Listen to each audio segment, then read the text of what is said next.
오늘은 여러분들이 말씀 드리는 것처럼 나중까지 끝까지 견디는 자가 구원을 받으리라, 이런 제목입니다. 먼저 본문은 두 군데를 보겠습니다. 마태복음 10장 22절과 마태복음 24장 13절입니다.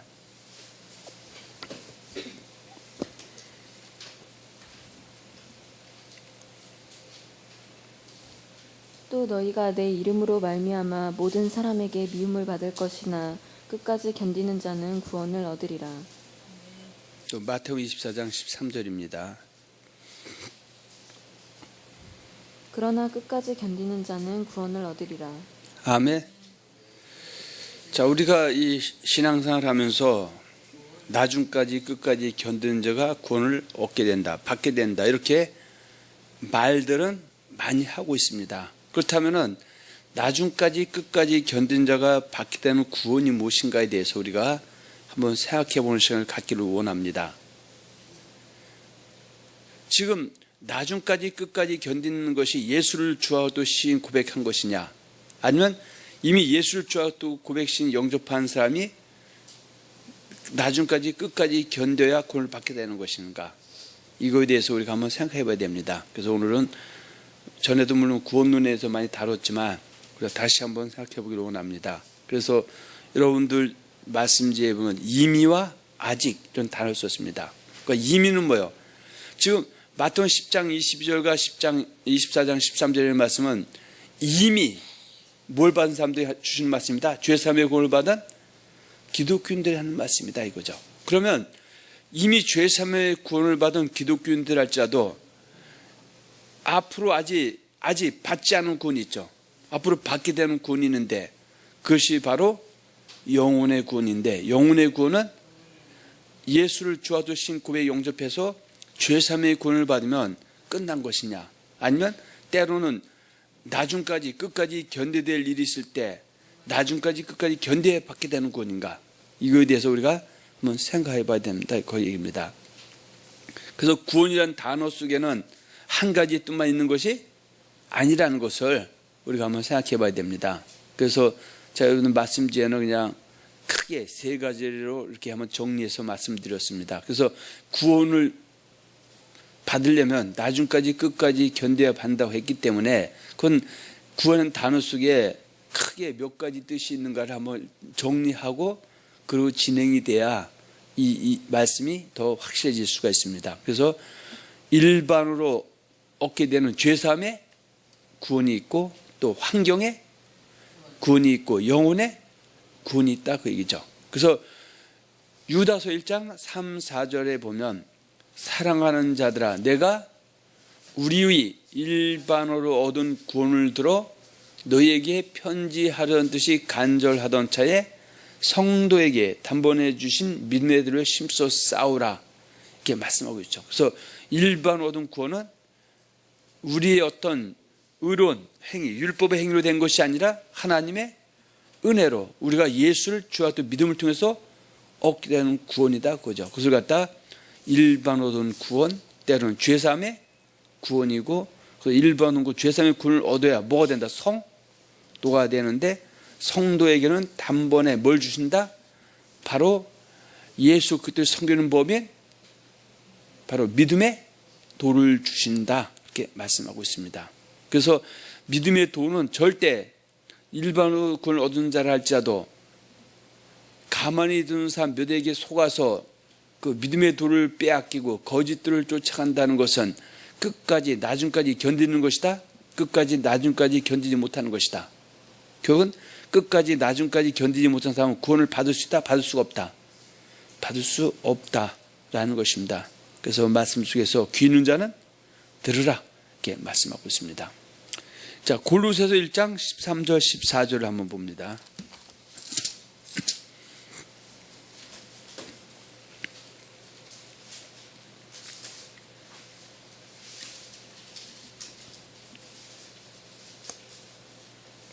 그가 우리를 흑암의 권세에서 건져내사 그의 사랑의 아들의 나라로 옮기셨으니 그 아들 안에서 우리가 속량 곧 죄사함을 얻었도다. 아멘. 이것이 바로 일반으로 얻은 구원이고, 이것은 우리의 의로운 행위로 된 것이 아니라 예수를 믿음으로 은혜로 선물로 얻은 구원이다. 그렇게 말씀하고 있고요. 그러면 구원의 단어 속에는 이 구원만 있는 것이 아니라 환경에 구원도 있다 그 얘기죠. 그래서 우리가 다 볼 수 없기 때문에 요한복음에 보면 8장과 9장에 보면 이제 두 가지가 나오죠. 8장에는 한번 봅시다. 8장에 요한복음 8장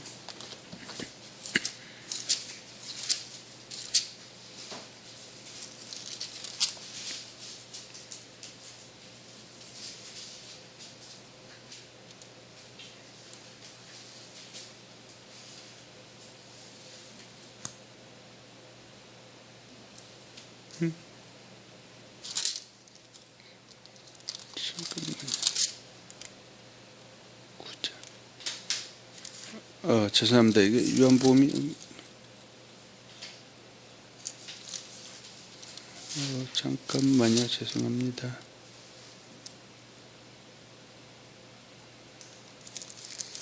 마태복음 제가 지금 잘못 죄송합니다. 마태복음 8장 잘못 봤습니다. 죄송합니다. 마태복음 8장이죠. 요한복음이 아니고 마태복음 8장, 마태복음 9장이죠. 자, 마태복음 8장 23절에서 27절에 보면 예수님의 제자들이 지금 어떻게 해요? 배를 타고 갈릴리 호수를 지나가다가 뭐가 이랬다? 풍랑이 일어서 배가 파손될 그 상황에서 누가? 제자들이 주여 우리를 구원하소서 했을 때 이때는 뭐예요? 이미 예수를 주와 고백신 영접한 일반 구원받은 예수님의 제자들이 여기서 말하는 구원은 뭡니까? 환경의 구원이죠. 우리가 좀 배를 타고 지금 갈릴리 호수를 지나가다가 풍랑 때문에 배가 파손하면 어떻게 해요? 물에 빠져서 죽게 됐는데 우리를 살려달라 했을 때 여기서는 뭐예요? 같은 구원의 단어라도 내 죄사함의 구원을 받게 해달라, 영혼의 구원을 받게 해달라, 그런 것이 아니라 죽음에서 살려달라 그 얘기죠. 자, 그래서 8장 23절과 27절 봅니다. 배에 오르심에 제자들이 따랐더니 바다에 큰 놀이 일어나 배가 물결에 덮이게 되었을 때 예수께서는 주무시는지라. 그 제자들이 나와 깨우며 이르되 주여 구원하소서 우리가 죽겠나이다. 자, 그 제자들이 지금 예수님께 뭐라고 말씀합니까? 주여 구원하소서. 그러면 지금 이 제자들은 이미 예수를 주와 되신 고백 영접함을 통해서 얻은 구원, 일반원 구원, 이미 예수님의 제자 성도죠. 이들이 지금 구원해달라는 것은 내가 죄사함 구원받아라 그 얘기하는 것이 아니라 천국 들어가 영혼을 보게 달라는 것이 아니라 지금 물에 빠져 죽게 되시니까 그 위경에 처했으니까 우리를 위경에서 살려주옵소서 그 얘기죠. 자, 26절. 예수께서 이르시되 어찌하여 무서워하느냐 믿음이 작은 자들아 하시고 곧 일어나사 바람과 바다를 꾸짖으시니 아주 잔잔하게 되거늘 그 사람들이 놀랍게 여겨 이르되 이가 어떤 사람이기에 바람과 바다도 순종하는가. 그래서 하더라. 똑같은 구원이라는 단어지만 여기서 말하는 구원은 환경의 구원이다. 요한복음 9장, 마태복음 9장이죠. 9장 20절에서 22절이죠.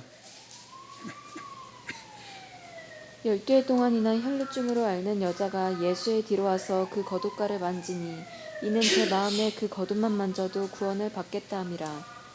예수께서 돌이켜 그를 보시며 이르시되 딸아 안심하라 내 믿음이 너를 구원하였다 하시니 여자가 그 즉시 구원을 받으니라. 자, 여기서 여자가 받은 구원은 좀 뭡니까? 이 여자는 뭐가 지금 가장 취급합니까?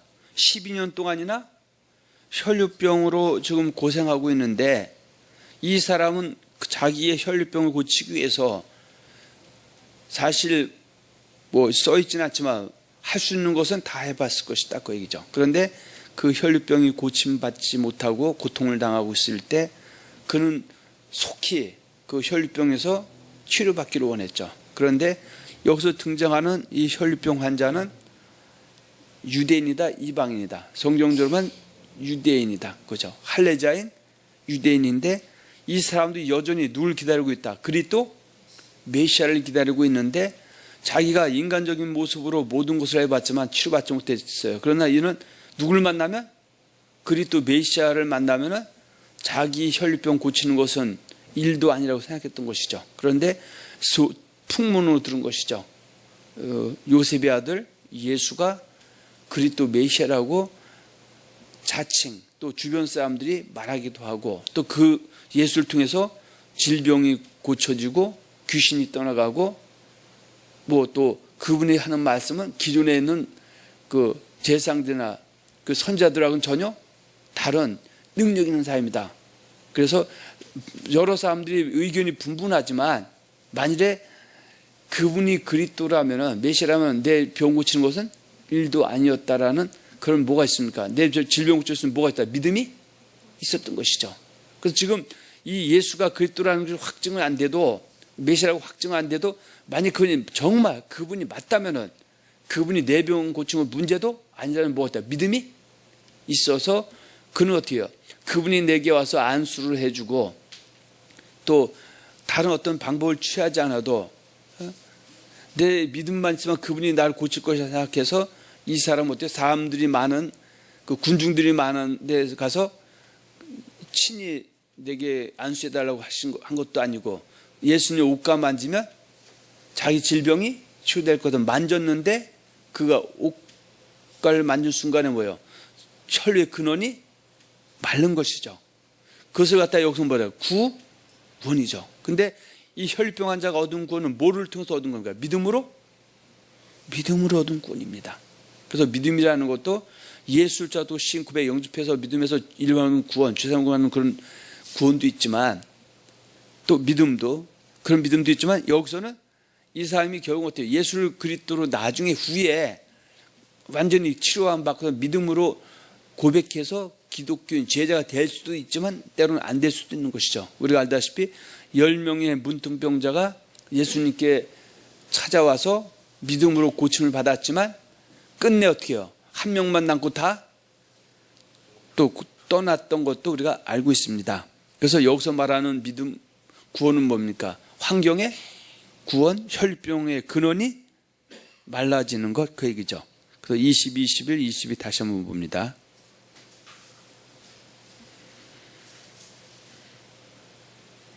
마태복음 9장 20, 21, 22. 이는 제 마음에 그 겉옷만 마태복음 9장 20. 12해 동안이나 혈루증으로 앓는 여자가 예수의 뒤로 와서 그 겉옷가를 만지니 이는 제 마음에 그 겉옷만 만져도 구원을 받겠다 함이라. 예수께서 돌이켜 그를 보시며 이르시되 딸아 안심하라 내 믿음이 너를 구원하였다 하시니 여자가 그 즉시 구원을 받으니라. 아멘. 그런 즉 성경에 보면은요 환경의 구원은 할례자인 유대인들이 환경의 구원을 받는 경우도 있고요. 또 무할례자인 이방인들이 환경의 구원을 받는 것도 있습니다. 그런데 지금 사복음서에 보면 예수님께서 환경의 구원을 일으키시는 이유가 요한복음 20장 30절 31절에 보면 예수께서 이 책에 기록되지 아니한 다른 표적도 많이 행하셨으나 오직 이것을 기록하면 예수께서 하나님의 아들 그리스도이심을 믿게 하고 또 그 이름을 힘입어서 생명을 얻게 하려 하십니다. 그 얘기죠. 그래서 때로는 할례자인 유대인들 그 메시아 그래도 기다리는 사람들을 갖다 치료함을 통해서 그들이 예수를 믿는 그 접점으로 삼는 경우가 있고요. 또 때로는 이방인에게 가서도 뭐 예수님이나 제자들이 그 이적과 표적을 행함을 통해서 너를 고친 것은 누구다?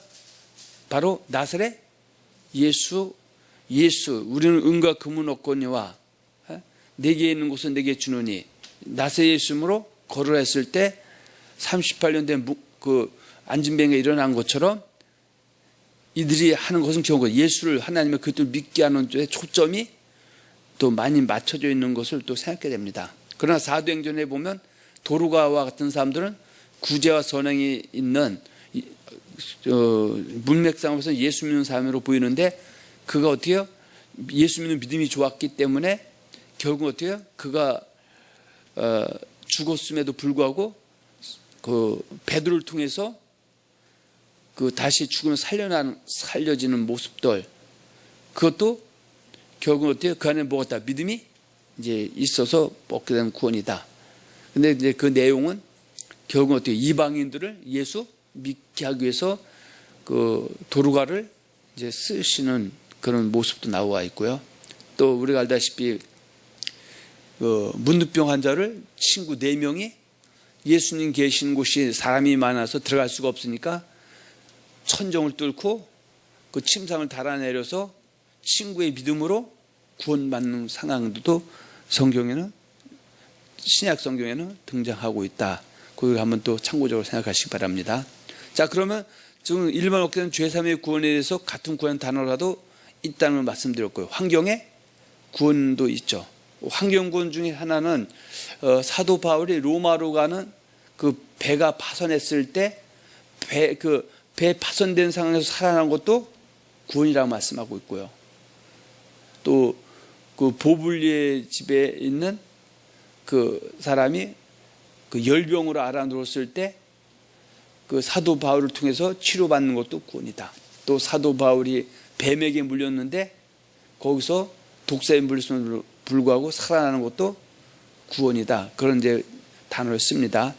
자, 그러면 지금 제가 왜 이 구원에 대해서 먼저 말씀드리고 시작을 하냐면, 일반으로 봤을 때는 죄사함의 구원도 있고 환경의 구원이 있지만, 문제는 마태복음 10장 22절과 마태복음 24장 13절에 보면 나중까지 견디는 자가 끝까지 견뎌 뭘 받는다? 구원을 받게 된다면은, 근데 문제는 이미 예수님께서 나중까지 끝까지 견뎌 구원을 받는다면, 물론 이따 다시 시작하겠지만은 누구에 하는 말씀입니까? 이미 죄사함의 구원을 받은 성도에게 하는 말씀이기 때문에 나중까지 견디지 못하면 구원을 받지 못한다고 한다면은 이 안에는 뭐예요?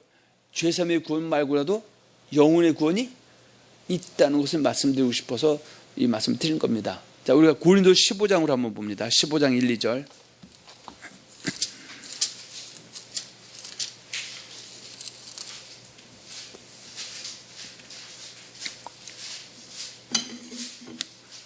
형제들아, 내가 너희에게 전한 복음을 너희에게 알게 하노니 이는 너희가 받은 것이요 또 그 가운데 선 것이라. 너희가 만일 내가 전한 그 말을 굳게 지키고 헛되이 믿지 아니하였으면 그로 말미암아 구원을 받으리라. 그러니까 여기서도 지금 형제들아 그랬어요. 그러나 여기서 형제라는 것은 고린도전서 7장 18절 19절에 할례자로 부신을 받은 자가 있느냐, 무할례자가 되지 말며 무할례자로 부신을 받은 자가 있느냐. 할례를 받지 말라. 할례 받는 것도 아무것도 아니요, 할례 받지 아니한 것도 아무것도 아니요. 한 계명을 지킬 때. 그러면 형제는 지금 할례자로 분을 받았던 하나의 계명을 지금 믿고 따르는 사람이죠. 근데 이 사람이 2절에 보면 너희가 이미 죄사함의 구원을 받은 너희가, 일반 구원 너희가 만일 어떻게 하면 내가 전한 그 말을 굳게 지키고 헛되이 믿지 아니하였으면 그런 말미암아 뭘 받으리라? 구원을 받으리라. 그러면 여기서 내가 전한 그 말을 헛되이 믿고 굳게 지키지 않으면 그런 말에서 구원을 받을 수 있다? 받을 수 없다. 받을 수 없다면 여기서 말하는 구원은 죄사함의 구원이라고 말할 수도 없고 환경의 구원이라고 말할 수도 없고 결국 뭐 영혼의 구원이다 그 얘기죠. 그래서 나중까지 끝까지 견딘다는 것도 죄사함의 구원을 얘기하는 것이 아니라 영혼의 구원인데, 나중까지 끝까지 견딘다는 것은 예수 고백한 것이 나중까지 견딘다 그 얘기하는 것이 아니라, 때로는 이제 앞에서 진행이 되겠지만 예수 믿는 것 때문에, 전도 때문에 그 닥쳐올 환난에서 끝까지 예수를 시인 고백하고 쫓아가야지 얼마든지 부인하고 떠날 수도 있는데, 한번 죄사함의 구원, 영혼의 구원이 영원한 구원이 아니기 때문에 결국은 나중에 구원을 받지 못할 수 있다는 것을 성경은 우리에게 말씀하고 있죠. 그러면 뭐가 여기서 문제되냐면요, 예정론적 구원론관과 아미니안적 구원론관이 충돌하는 것이죠. 그러면 둘 다 맞는 것이라면 상관이 없지만 성경은 둘 중에 하나는 진실이 아니다. 그 얘기는 우리 스스로 나중에 성경을 통해서 결론을 내리는 것이죠. 그래서 히브리서 10장 36절과 39절, 베드로전서 1장 5절 9절에도 영혼의 구원에 대해서 말씀하고 있다. 한번 보고 넘어갑니다. 히브리서 10장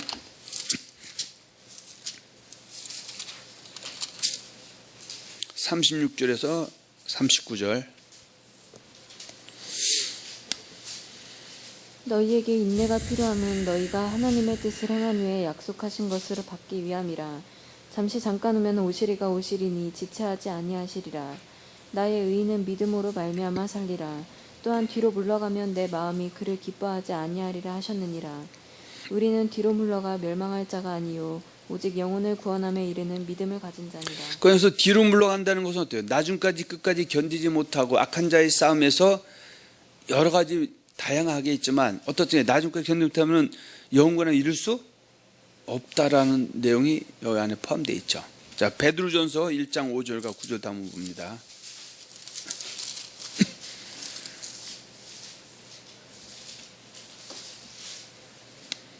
너희는 말세에 나타내기로 예비하신 구원을 얻기 위하여 믿음으로 말미암아 하나님의 능력으로 보호하심을 받았느니라.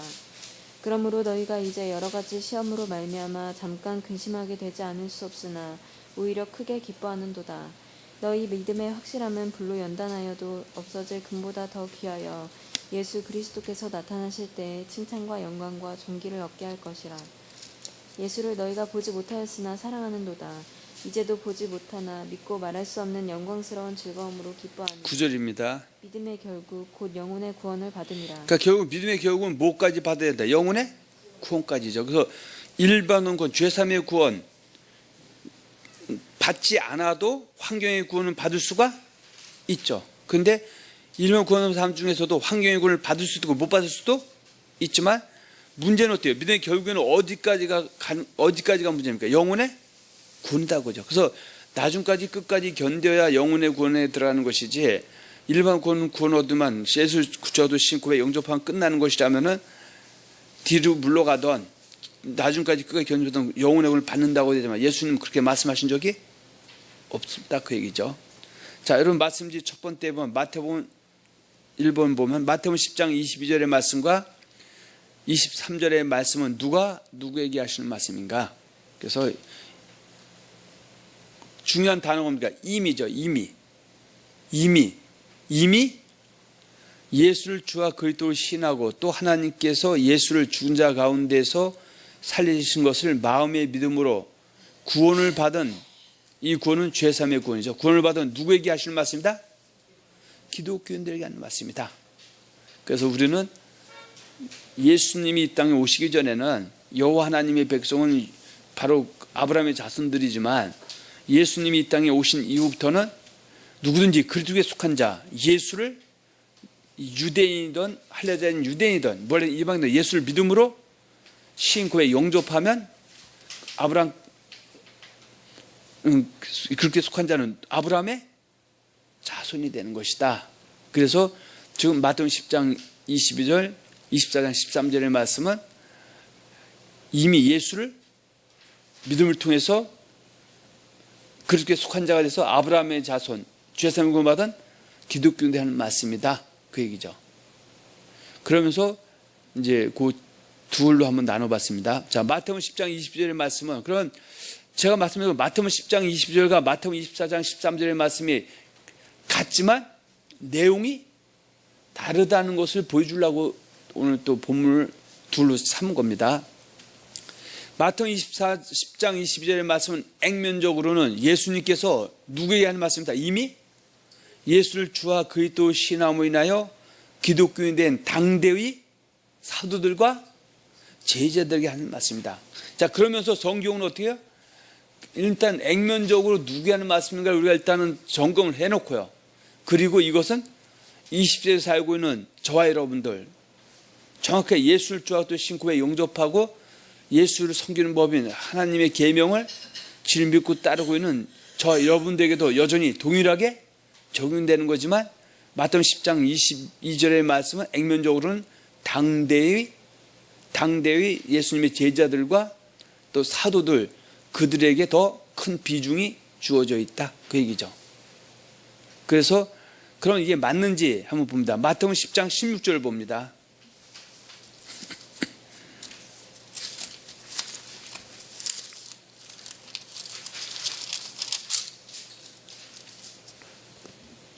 보라, 내가 너희를 보냄이 양을 이리 가운데 보냄과 같도다. 그러므로 너희는 뱀같이 지혜롭고 비둘기같이 순결하라. 그건 지금 마태복음 10장 22절에 있는 말씀은 10장 원래 물론 뭐 1조부터 출발하지만 10장 16조부터 각장 각각이 출발하는 것이죠.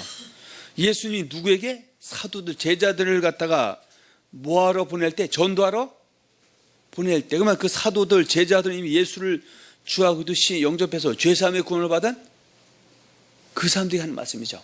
그건 전도로 가게 되면은 그들은 뭐예요? 뭐가 닥칠 수 있다? 환란이 닥칠 수 있다. 그건 그들이 처음에 부딪히는 이런 사람들은 뭐 이방인 쪽보다는 예루살렘과 온 유대와 그 다음에 사마리아와 땅끝. 근데 처음에 초창기는 어디에서 부딪히게 됩니까? 예루살렘에. 바로 유대인들에게 부딪히게 되죠. 근데 유대인들이 예수를 주와 또 신구에 영접하지 않기 때문에, 인정하지 않기 때문에 예수를 주와 그리스도라고 증거하게 되면 예수님 살아계실 때나 사후에나 그들에게 당장 뭐가 닥친다? 환난과 핍박이 닥쳤을 때 그들이 어떻게 해요? 거기서 그 환난과 핍박을 면하기 위해서 예수를 부인하고 떠나게 되면은 환난과 핍박을 받지 않아도 될 수 있는데, 그러면 예수를 주와 또 신구에 영접하게 나면은 환난과 핍박이 왔을 때나 예수 믿다고 베드로가 떠나서 돌아왔으면 다행이지만 돌아오지 않고 버린다면은 그 사람도 구원을 받을 수 있냐? 받을 수 없느냐? 받을 수 없는 것이죠. 만약에 한 번 구원은 영원한 구원, 예정적 구원관이어서 어머니 뱃속부터 천국 지옥이 결정됐다면은 이 사람은 끝까지 나중까지 견디지 못하고 예수 부인하고 신했다 부인하고 떠나도 구원을 받아야 되지만 성경은 그렇게 받는다고 예수님 말씀하신 적이 없음을 우리가 한번 봐야 된다 그 얘기죠. 그래서 여기서 마태복음 10장 16절에 내가 너희를 보냄이 했을 때 그 너희는 마태복음 10장 16장 15절과 16절에 예수님께서 제자들에게 너희가 나를 누구라 하느냐 했을 때 베드로가 하는 말씀이죠. 주는 그리스도요 살아계신 하나님의 아들이라고 고백한 이 사람들이 예수님이 전도하러 보낸 이에게 양을, 여기서 양은 예수님의 제자들이죠. 말하는 것이다 그 얘기죠. 그래서 이걸 통해서 결국 뭘 보려고 하는 건 마태복음 10장 22절을 보려고 지금 여기를 본 겁니다. 그러면 여기서 너희가 더 구체적으로 얘기하면 어딘가 10장 1절에 있는 사람들이죠. 예수께서 그의 12제자를 부르사 더러운 귀신을 쫓아내며 모든 병과 모든 약한 것을 고치는. 그러니까 12제자죠. 12제자는 10장 2절에서 4절에 나오면은 4절에 보면은 베드로, 안드레, 야고보, 요한, 빌립, 바돌로메, 도마, 마태, 또 알페의 아들 야고보, 다데오, 가나나인 시몬, 가룟 유다. 물론 가룟 유다는 나중에 예수를 팔고 나중에 죽게 되지만 어떻든 간에 이들에게 하는 얘기다 그 얘기죠. 자, 그래서 지금 누구에게 하는 말씀인가를 먼저 봤다면 그 마태복음 24장 13절은 누구에게 하는 말씀인가?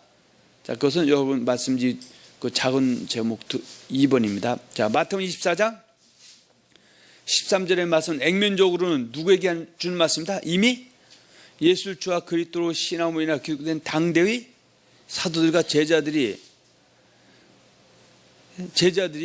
누구에게 물어본 겁니까? 예수님께 주의 임하신가 세상 끝에는 무슨 징조가 있을 것이냐고 묻는 질문에 대답을 하신 답이다 그 얘기죠.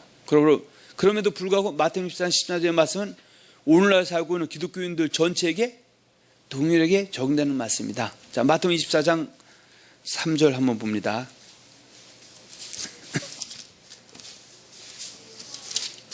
예수께서 감람산 위에 앉으셨을 때에 제자들이 조용히 와서 이르되 우리에게 이르소서 어느 때에 이런 일이 있겠사오며 또 주의 임하심과 세상 끝에는 무슨 징조가 있사오리까. 그래서 제자들도 예수님이 주와 또 신고배 영접한 제자들이 예수님이 감람산에 앉아 있을 때 오셔갖고 주님 지금 예수님께서 물론 마태복음 24장 앞에 그 1절에 보면 예수께서 성전에서 나와서 가실 때 제자들이 성전 건물들을 가리켜 보이려고 나오니 대답하여 이르시되 너희가 이 모든 걸 알지 못하느냐. 내가 진실로 너희에게 이르노니 돌 하나도 돌 위에 남지 않고 다 무너뜨려지리라. 물론 이 말씀은 이중성입니다. 그건 70년 후에 로마의 디도장군 그 예루살렘 성전이 초토화될 것과 또 장차 예수님 재림이 닥쳐왔을 때 교회가 때로는 어떻게 해요? 이렇게 망가질 것을 예언하시면서 하신 말씀을 제자들이 와서 그럼 이런 일이 언제 일어날 것입니까? 물어봤을 때 그 대답 중에 하나가 24장 13절이라고 이거죠. 그러나 끝까지 견디는 자는 구원을 얻으리라. 할렐루야. 그래서 물론 이것은 그 당대 얘기지만 오늘날은 할례자인 유대인과 모든 이방인 모두에게 예수 영접한 사람에게 동일하게 적용되는 것이죠. 그래서 이 얘기는 사실은 어디요? 당대 사건이 아니라 더 후에 예수님의 재림과 강림이 가까워질 때 사건이기 때문에 결국 어때요? 오늘날 마세에 살고 있는 저와 여러분들에게 많은 의미를 부여하는 것이다 그 얘기죠. 그런데 우리가 알다시피 예수님 당대에는 죄사함의 구원을 받는 그 과정은 예수를 주와 그도 신 고백 영접했을 때 받게 되지만 예수님이 부활 승천하신 이후에는 사실은 어때요? 로마서 10장 9절과 10절에 보면 하나가 더 추가가 되죠. 그래서 로마서 10장 9절에 만일 내가 예수를 주라 시인하며 또 하나님께서 그를 죽은 자 가운데서 다시 살리신 것을 내 마음에 믿으면 구원을 얻으리니 사람이 마음으로 믿어 의에 이르고 입으로 신에 구원에 이르는데 구원에 이른 그 사람이 결국 어때요? 예수님 재림 강림이 가까워지면은 결론 환난과 핍박이 닥치게 된다. 그때 그 환난과 핍박은 예수를 주라 전도의 함을 통해서 받는 그런 환난과 핍박도 있지만 여기서는 나중에 뭐가 나타난다? 짐승들이 나타나게 해서 예수 믿는 사람 전체에게 환난을 일으킬 때 그쵸? 마태복음 10장 22절에는 예수 액면적은 당대에 예수를 주었다 전함을 통해서 얻게 되는 환난이지만 앞으로는 어떻게 이미 예수 믿는 사람들이 예수 믿는 것 때문에 닥칠 환난에서 끝까지 견뎌야 구원을 받는 것이지 예수를 고백했다고 받는 것이 아니다. 그 얘기가 이 안에 녹아있다 그 얘기입니다. 할렐루야. 자, 여러분 말씀지 두 번째 보면 먼저 마태복음 물론 이미 앞에서 답은 다 했지만 우리가 한번 봐야 됩니다. 마태복음 10장 22절에서 나중까지 견디는 자가 구원을 받게 된다는 것은 무슨 뜻입니까? 그래서 예수님께서 이미 예수님의 제된 기독교인들, 이미 죄사함을 받은 기독교인들이죠. 뭐 하는 일 때문에? 전도하는 일 때문에 닥치게 될 환난. 그 닥치게 될 환난은 뭐예요? 공회에 잡혀서 서게 될 때 그 환난에서 나중까지 견뎌야 영혼의 구원을 받게 될 것이라고 말씀하신 것이다. 그래서 다시 마태복음 10장으로 갑니다.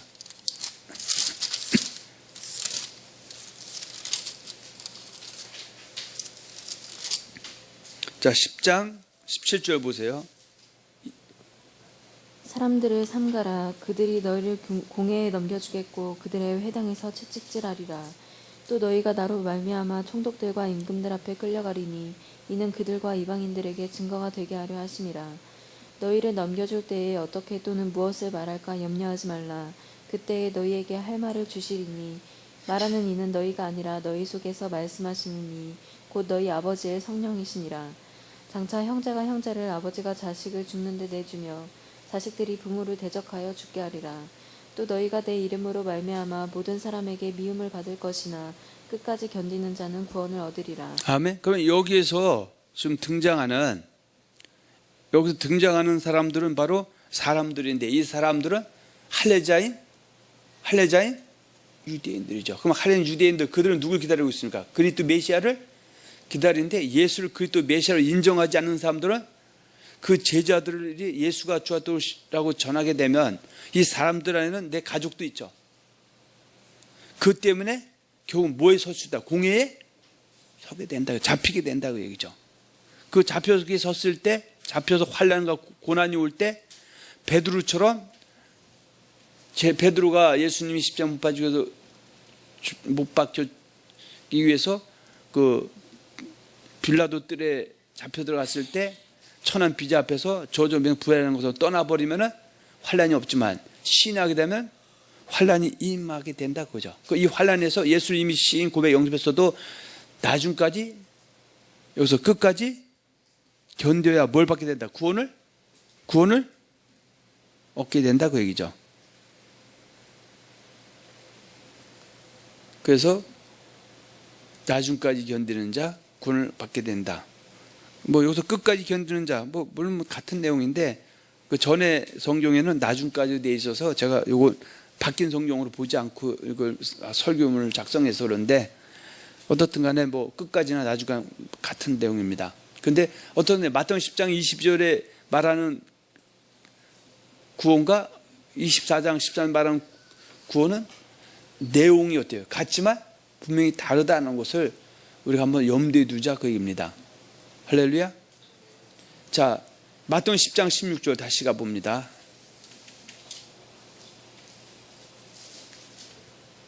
보라, 내가 너희를 보냄이 양을 이리 가운데로 보냄과 같도다. 그러므로 너희는 뱀같이 지혜롭고 비둘기같이 순결하라. 사람들을 삼가라.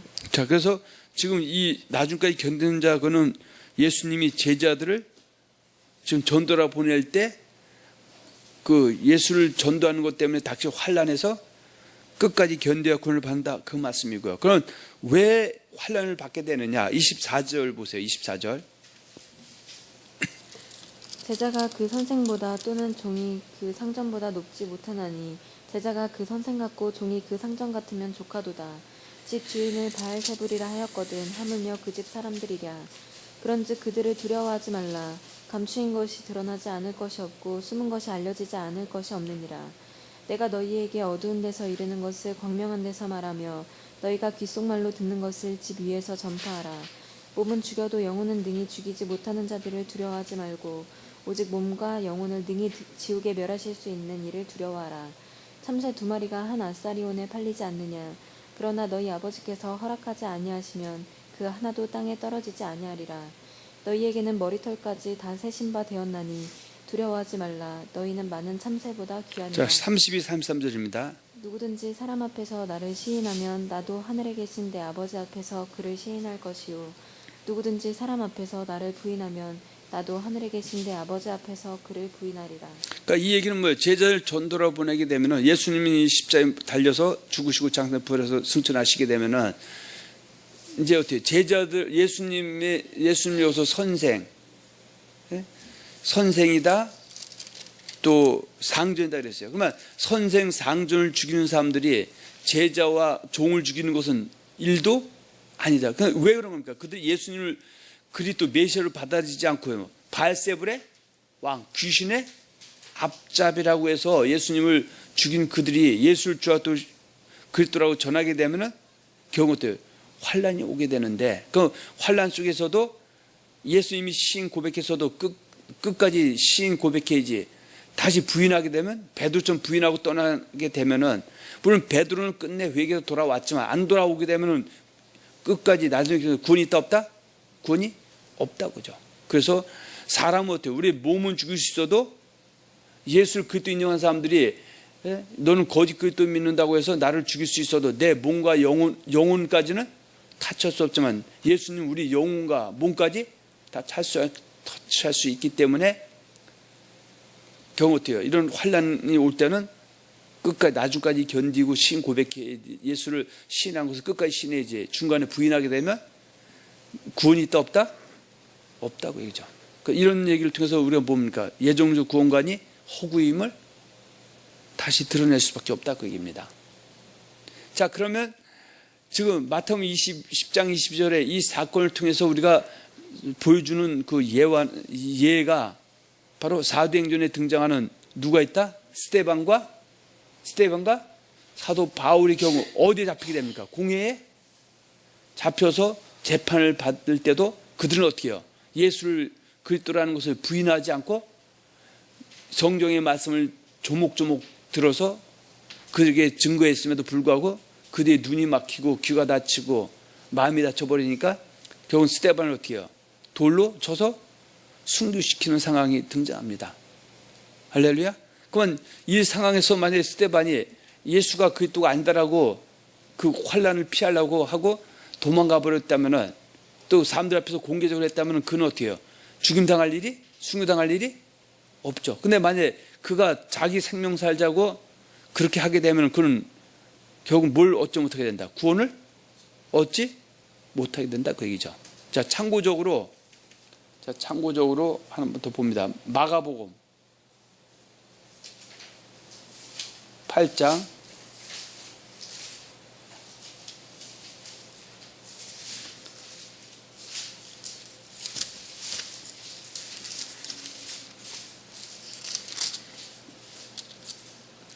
8장 34절이죠. 우리와 제자들을 불러 이르시되 누구든지 나를 따라오려거든 자기를 부인하고 자기 십자가를 지고 나를 따를 것이니라. 누구든지 자기 목숨을 구원하고자 하면 잃을 것이요 누구든지 나와 복음을 위하여 자기 목숨을 잃으면 구원하리라. 사람이 만일 온 천하를 얻고도 자기 목숨을 잃으면 무엇이 유익하리요. 사람이 무엇을 주고 자기 목숨과 바꾸겠느냐. 누구든지 이 음란하고 죄 많은 세대에서 나와 내 말을 부끄러워하면 인자도 아버지의 영광으로 거룩한 천사들과 함께 올 때 그 사람을 부끄러워하리라. 그러니까 부끄러워한다는 부인한다. 나는 모른다 이거죠. 나중에 끝까지 견뎌야 된다 그 얘기죠. 그래서 지금 이 사건들은 당대의 예수님의 제자들과 사도들이 한 말씀이면서 물론 또 20세 살아가고는 우리가 그때와 상황은 달라도 또 그와 비슷한 상황들이 연출됐을 때 끝까지 여기서도 여전히 견뎌야지. 환난 핍박 싫다고 좋은 게 좋다고 또 예를 들어서 그 이방 며느리가 예수 믿는 며느리가 이방 종교인데 와갖고 가정 구순한 게 좋다고 거기에 타협해 버리면은 그리고 예수 부인하고 떠나버리고 그거 견지 못한다면은 이 사람 군이 있다 없다? 여전히 없다 그 얘기입니다. 할렐루야. 그리고 우리가 스데반도 있지만 사도 바울도 있죠. 그래서 그 1, 2번 여러분들이 한번 성경 그냥 보시면 되고요. 세 번째, 초대교회 많은 믿음의 사람들이 죽음 앞에서도 예수를 부인하지 않냐고 복음을 전하다 순교의 제물이 됐던 것이다. 그래서 사자의 밥이 돼도 그들은 어떻게 해요? 당당하게 맞이했던 것이죠. 자, 히브리서 11장으로 한번 봅니다.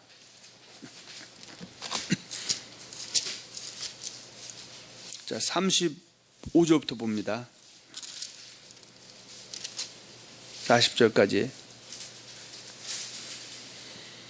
여자들은 자기의 죽은 자들을 부활로 받아들이기도 하며 또 어떤 이들은 더 좋은 부활을 얻고자 하여 심한 고문을 받되 구차히 풀려나기를 원하지 아니하였으며 또 어떤 이들은 조롱과 채찍질 뿐 아니라 결박과 옥에 갇히는 시련도 받았으며 돌로 치는 것과 톱으로 캐는 것과 시험과 칼로 죽임을 당하고 양과 염소의 가죽을 입고 유리하여 궁핍과 환난과 학대를 받았으니 이런 사람은 세상에 감당하지 못하느니라.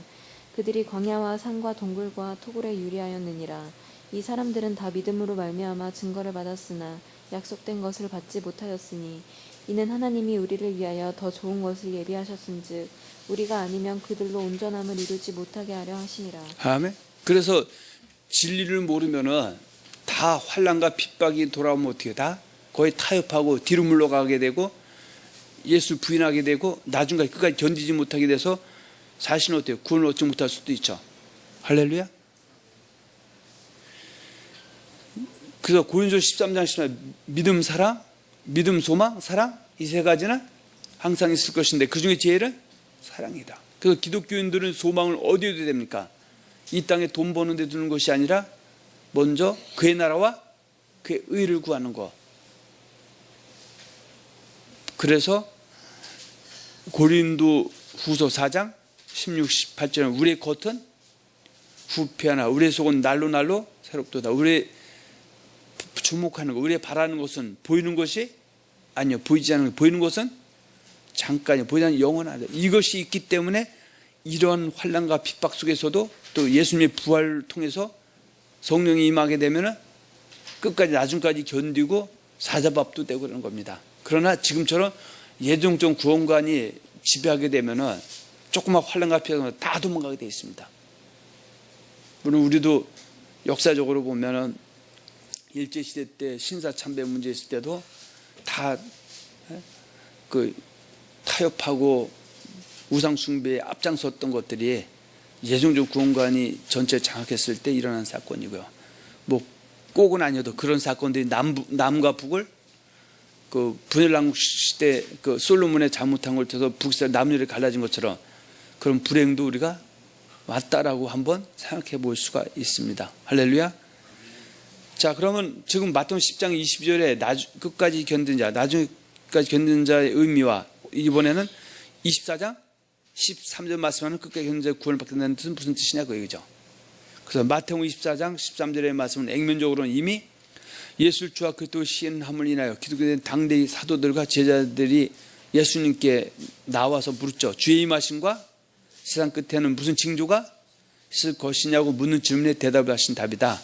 그래서 예수님의 재림이 있기 전에 있게 될 환란에서 끝까지 뭐하지 아니하여야 된다?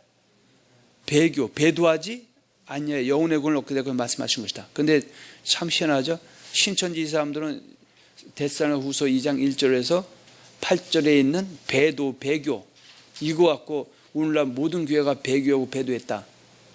근데 그들이 얘기한 것이 어느 정도는 맞습니다. 근데 지들도 자기도 배교하고 배도했는데 진짜 하나님 말씀 안 생각해보니까 어때요? 지들은 더 크게 배교, 배도했는데 사실은 어때요? 그들이 배교, 배도했다는 것도 틀린 말은 아니지만 지는 더 크게 배도, 배교했어요. 그러면서 자기는 배교, 배도하지 않고 기성의 모든 사람이 배교, 배도했다라고 하고 있어요. 근데 진짜 한 사람은 둘 다 사실은 배도, 배교했다고 말하지 않을 수가 없습니다.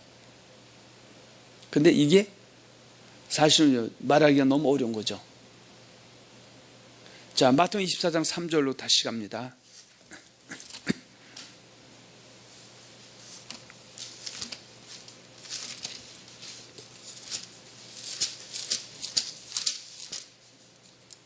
예수께서 감람산 위에 앉으셨을 때에 제자들이 조용히 와서 이르되 우리에게 이르소서 어느 때에 이런 일이 있겠사오며 또 주의 임하심과 세상 끝에는 무슨 징조가 있사오리까. 자, 어떤 징조가 있냐면 24장 4절에서 14절까지 한번 쭉 봅니다. 예수께서 대답하여 이르시되 너희가 사람의 미혹을 받지 않도록 주의하라. 많은 사람이 내 이름으로 와서 이르되 나는 그리스도라 하여 많은 사람을 미혹하리라. 난리와 난리 소문을 듣겠으나 너희는 삼가 두려워하지 말라. 이런 일이 있어야 하되 아직 끝은 아니니라. 민족이 민족을 나라가 나라를 대적하여 일어나겠고 곳곳에 기근과 지진이 있으리니 이 모든 것은 재난의 시작이니라. 그때에 사람들이 너희를 환난에 넘겨주겠으며 너희를 죽이리니 너희가 내 이름 때문에 모든 민족에게 미움을 받으리라. 그때에 많은 사람들이 실족하게 되어 서로 잡아주고 서로 미워하겠으며 거짓 선지자가 많이 일어나 많은 사람들을 미혹하겠으며 불법이 성함으로 많은 사람의 사랑이 식어지리라. 그러나 끝까지 견디는 자는 구원을 얻으리라. 그럼 지금 아까 마태복음 10장 22절에 있는 사건들은 거의 당대 제자들과 사도들과 초대교회 정도의 말씀이고 물론 지금도 여전히 유효한 건 맞습니다. 그러나 지금 24장 13절에 끝까지 견디는 자가 구원을 받는다 했던 것은 지금 예수님이 임하신가 세상 끝에 일어날 징조 가운데서 뭐가 일어난다? 거짓 선자와 거짓 그리스도인이 일어나서 내 이름으로 와서 나는 그때만 미혹할 때 그래서 이들 결국 뭐가 됩니까? 짐승이 돼버리죠. 그래서 그 짐승의 표를 받지 않고 거기에 동조하지 않게 되면 나중에 어떻게 해요? 마트에 가서 음식 사 먹기도 어려울 상황들이 일어나게 됩니다. 마트에 되면 그때 차라리 종교 좋다라고 한문권이만은 다 가서 바꿔 음식 사 먹죠. 천국 갔는데 구원 받았는데 근데 거기에 타협하고 동조하게 되면은 끝내는 거예요. 구원을 받을 수가 없게 된다. 그 얘기를 하는 겁니다. 자, 24장 23절 24절입니다. 그때 사람이 너희에게 말하되 보라 그리스도가 여기 있다 혹은 저기 있다 하여도 믿지 말라. 거짓 그리스도들과 거짓 선지자들이 일어나 큰 표적과 기사를 보이어 할 수만 있으면 택하신 자들도 미혹하리라. 이때 미혹당해서는 안 된다 그 얘기죠. 근데 지금 거짓 그리스도들, 거짓 선자들 아까 배교, 배도 사실 어때요? 오늘날 많이 배교, 배도되어 있는 상황인데 그것을 그 안에서 지는 더 많이 배교, 배도한 사람들이 나타나고 배교, 배도했다. 지는 더 배교, 배도인데 근데 진짜 한 사람은 둘 다 배교배도한 걸 볼 수 있는 눈이 있어야 된다 그 얘기죠. 근데 언제 이런 일이 있었다? 노아 때도 배교배도가 있어서 거짓 선지자들이 나타나서 활개침을 통해서 노아를 통해서 전하는 말을 듣지 않고 거짓 것 쫓다가 어떻게 해요? 물심판을 피할 수도 없고 예수님 재림도 피할 수가 없게 된다. 그렇게 말씀하고 있습니다. 자, 37절로 갑니다. 24장 37, 44절. 노아의 때와 같이 인자의 임함도 그러하리라. 홍수 전에 노아가 방주에 들어가던 날까지 사람들이 먹고 마시고 장가들고 시집가고 있으면서 홍수가 나서 그들을 다 멸하기까지 깨닫지 못하였으니 인자의 임함도 이와 같으리라. 그때에 두 사람이 밭에 있음에 한 사람은 데려가고 한 사람은 버려둠을 당할 것이요 두 여자가 맷돌질을 하고 있음에 한 사람은 데려가고 한 사람은 버려둠을 당할 것이니라. 그러므로 깨어 있으라. 어느 날에 너희 주가 임하는지 너희가 알지 못함이니라. 너희도 아는 바니 만일 집주인이 도저히 어느 시각에 올 줄 알았더라면 깨어 있어 그 집을 뚫지 못하게 하였으리라. 이러므로 너희도 준비하고 있으라. 생각지 않은 때에 인자가 그러니까 노아 때도 노아는 뭡니까? 충성되고 지혜 있는 종이 있었고요. 나머지 거짓 선자들은 뭐예요? 악한 종이 있었죠. 근데 노아 때서 예수님 재림 때도 어떻게 악한 종들이 들고 설치게 된다 그 얘기죠.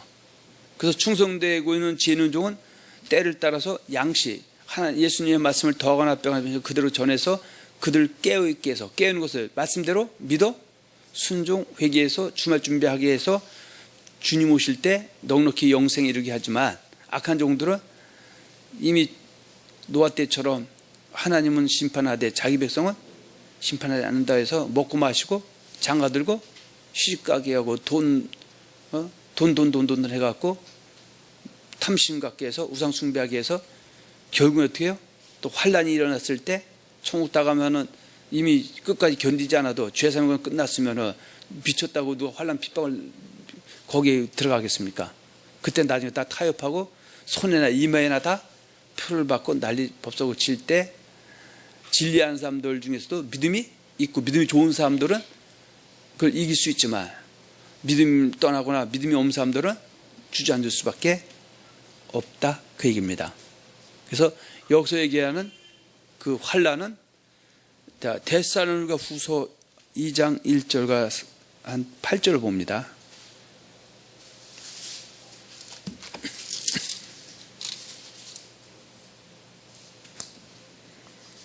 형제들아 우리가 너희에게 구하는 것은 우리 주 예수 그리스도의 강림하심과 우리가 그 앞에 할 모임에 관하여 영으로나 또는 말로나 또는 우리에게서 받았다 하는 편지로나 주의 날이 이르렀다고 해서 쉽게 마음이 흔들리거나 두려워하거나 하지 마라. 근데 이제 말세가 되면은 예수님 물론 재림 강림은 하지만 거짓 선자에 나타나서 어떻게 해요? 시한부적 종말론을 주장한다 그죠?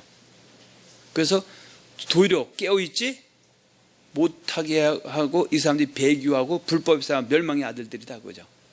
근데 다른 사람이 불법의 아들 배교 멸망인데 지도 불법의 아들이고 멸망의 아들임에도 불구하고 나중에 지옥 가면 같이 친구죠.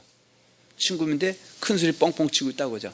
근데 눈이 막히고 귀가 닫혀버리니까 남 틀렸다는 것은 근데 자기 틀린 거에 대해서는 보지 못한다 그 얘기죠. 자, 3절. 누가 어떻게 하여도 너희가 미혹되지 말라. 먼저 배교하는 일이 있고 저 불법의 사람 곧 멸망의 아들이 나타나기 전에는 그날이 이르지 아니하리니 그는 대적하는 자라. 신이라고 불리는 모든 것과 숭배함을 받는 것에 대항하여 그 위에 자기를 높이고 하나님의 성전에 앉아 자기를 하나님이라고 내세우느니라. 내가 너희와 함께 있을 때에 이 일을 너희에게 말한 것을 기억하지 못하느냐. 너희는 지금 그로 하여금 그의 때에 나타나게 하려 막는 것이 있는 것을 아나니 불법의 비밀이 이미 활동하였으나 지금은 그것을 막는 자가 있어 그 중에서 옮겨질 때까지 하리라. 그때에 불법한 자가 나타나리니 주 예수께서 그 입의 기운으로 그를 죽이시고 강림하여 나타나심으로 패하시리라. 그래서 예수님이 재림 강림이 없는 것이 있지만 환란과 핍박이 분명히 닥칠 시대가 있고 또 순서가 있는데 순서가 이미 임하지는 않은 데서 시험부터 종말론 해갖고 오히려 주말 준비를 못하게 하는 이상한 마귀 짓들을 하고 있다고 얘기죠. 예를 들어서 여기서 인천에서 서울 가려면은 최소한 어떻게 해요? 만약에 내가 전철 탄다 그러면은 북해역이나 부평역을 일단 가야 뭔가 시작돼. 집에서 이미 떠났다고 하면 안 되는 것이죠. 그러니까 도착했다 하면 안 되는 것이죠. 그건 또 차도 바로 타야 되는 것이죠. 그것처럼 순서가 다 있어요. 과정이 있는데 과정을 다 무시해버리고 재림 강림해갖고 사람들을 혹세무민시켜서 돈 챙기고 이상한 소리 하는 일들이 일어나고 정작 예수님 재림을 준비하지 못하는 일들이 일어나는데, 그때 정상적으로 믿는 사람들은 잡무인 사람들이 모든 걸 다 장악하고 있기 때문에 오히려 이상한 사람 되어버리는 것이죠. 제가 우스갯소리로 네 팔에 간 두 팔 달린 사람의 꼴이 말세가 되면 일어난다 안 일어난다? 일어난다 그 얘기죠. 이 사건이 요한계시록 13장 1절에서 18절에 있는 짐승, 바다에서 올라오는 짐승과 땅에서 올라오는 짐승이 있는데, 바다에서 올라오는 짐승은 정치 세력들이고요. 권사. 그 다음에 땅에서 올라오는 짐승들은 종교 세력들. 나중에 종교다운지 경우 다 불법 배교죠. 그리고 그걸 잘못했다고 하면서도 지도 불법 배교한 신천지나 이런 안상민 이런 그룹들 결국 나중에 어떻게 해요? 정상적으로 예수 믿는 사람들을 다 극소수지만 그 사람들을 갖다가 결국 어떻게 해요? 손에나 이마에나 표를 받게 하는 이런 일들이 일어나는데, 그 상황에서 끝까지 나중까지 견디지 못하는 사람은 구원을 받을 수가 없게 된다. 그러면 내가 그 시대를 그럼 내게 닥쳐지지 않게 나는 우샤우샤가 아니라, 그러면 그 사람은 뭐로 증명하는 겁니까? 이 땅에서 살 때 예수님 뜻대로 잘 살고 있느냐, 회개합다는 열매를 맺고 있느냐, 그로서 주님은 그렇게 맺는 사람은 그 환난 이긴 것으로 가름한다고 합니다. 그래서 마태복음 7장 24절과 27절에 그러므로 누구든지 나의 이 말을 듣고 행하는 자는 그 집을 반석에 지은 지르산 같으니 비가 내리고 창수한 바람에도 그 집이 무너지지 않는 그 주초를 반석에 놓은 영구다. 그러나 나의 말을 듣고 행치 한 자는 그 집 모래집은 어리석은 같아서 비가 내리고 창수 바람에 불면 다 무너짐이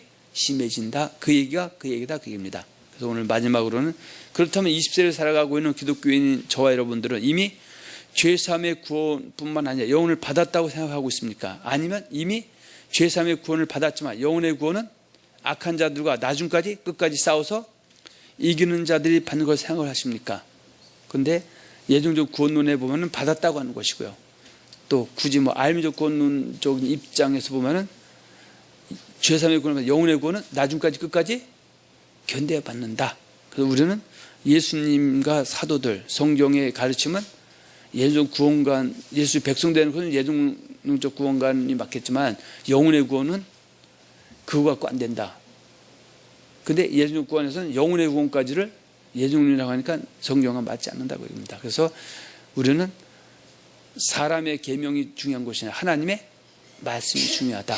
그래서 사람의 말도 자꾸 듣게 되면은 그것이 믿음이 되는 것이고요. 그러면 그건 사람에 대한 믿음이 되는 것이고, 성경을 자꾸 보게 되면 성경에 대한 믿음이 된다. 그거죠. 그래서 우리는 예수 믿는 믿음 있는 사람은 예수의 말씀을 더하거나 빼거나 변질시키고 믿는 사람이 예수 믿음 있는 사람이고요. 믿음 있는 사람 중에서도 영혼의 구원에 넉넉히 하려면 믿음이 좋은 사람, 예수의 말씀을 끝까지 나중까지 어떤 환난과 뼈를 견디고 이겨서 승리하는 자가 된다고 말씀하고 있음을 잘 기억해서 우리는 항상 이기고 승리해서 개가 부르는 복된 성도가 되시기를 예수의 이름으로 축원하며 축복합니다.